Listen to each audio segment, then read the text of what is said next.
In this video, you'll learn how to configure railing types that can be used on stairs or in other areas in a building. You'll see how to configure the railing structure and baluster placement.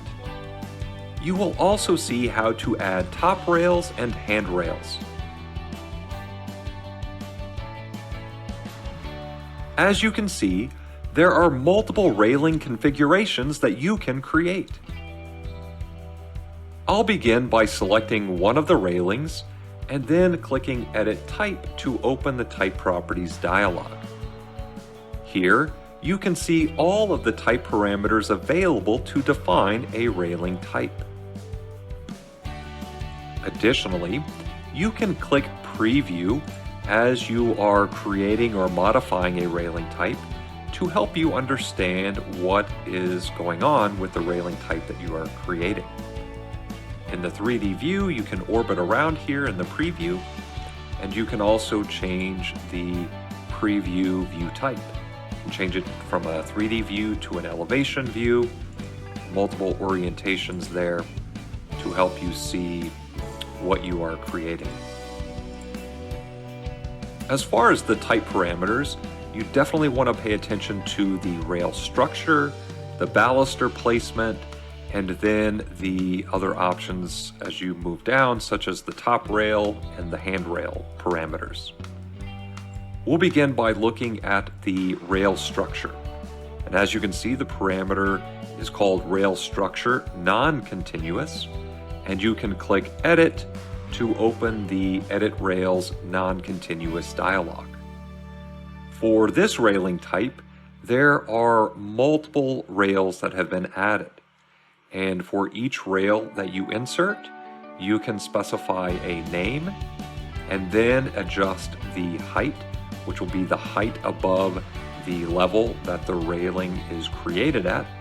And then you can specify an offset to offset it to either the left or right of center.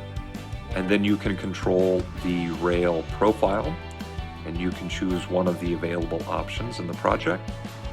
And then, if you wish, you can specify a material so that that specific rail has a material, or you can just leave it to by category, and whatever is set for railings will be set for that rail as well. When you, as you can see here, when you select one of the rows, that rail will highlight in the preview. That way you can see exactly what you are working with.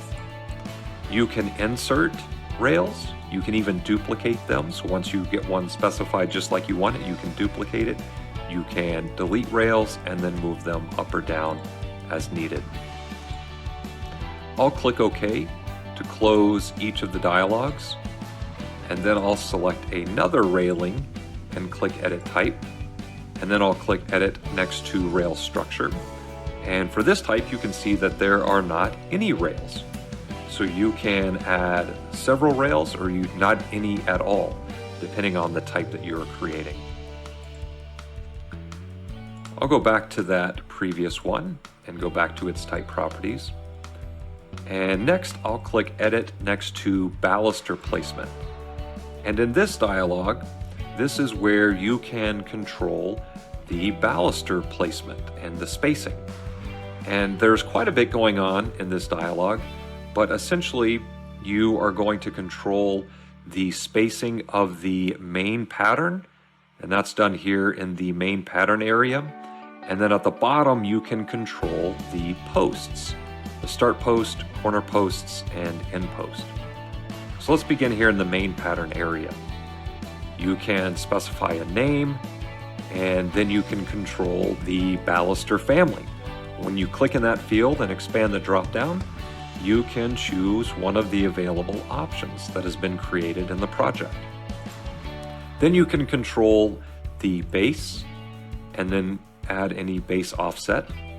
And the base can either be the host, or it can be one of the non-continuous rails or the top rail element.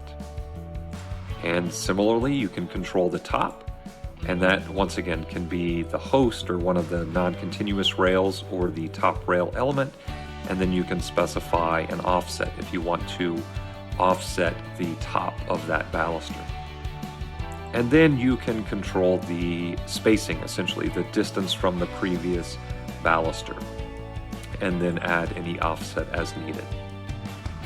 You can also duplicate the baluster. If you want to get a little more complex, you can adjust the baluster placement for any duplicate balusters that you add. You can also move them up or down in the list and delete them as needed. There are also some additional options here in the main pattern area. You can choose to break the pattern, and you can choose, depending on what option you choose, there can be some additional options there.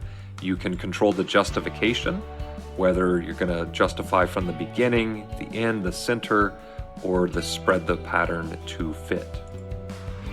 And then there's also an excess length fill option.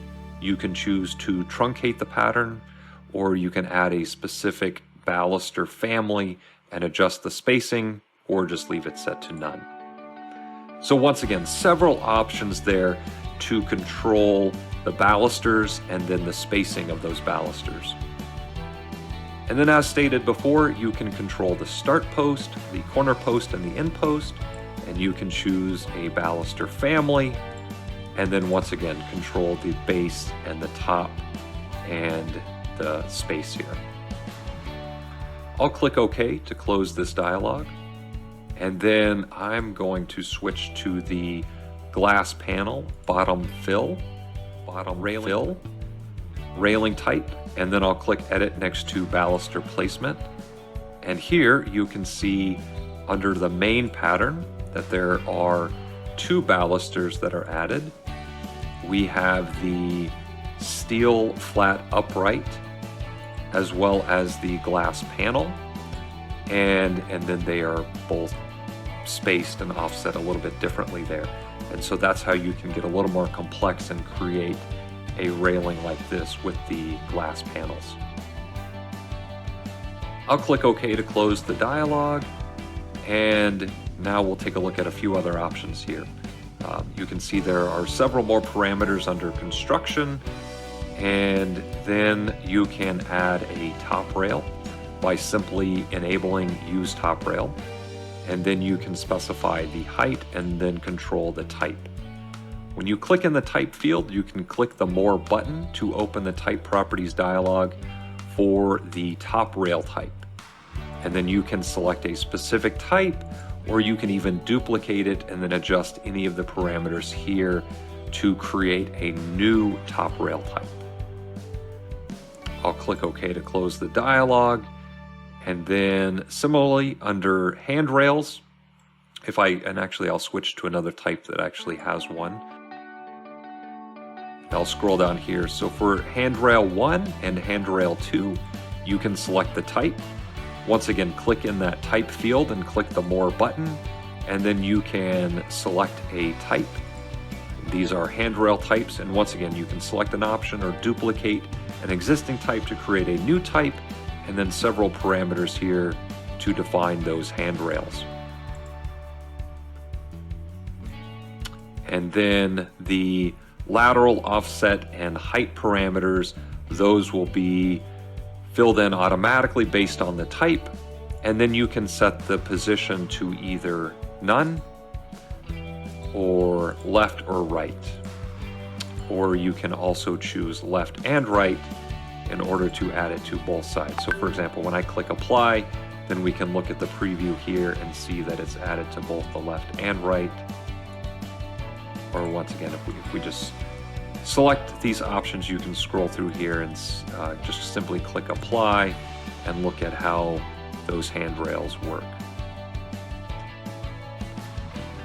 I'll click OK, and once again, there are several parameters available to help you configure railings to model exactly what you need for your project.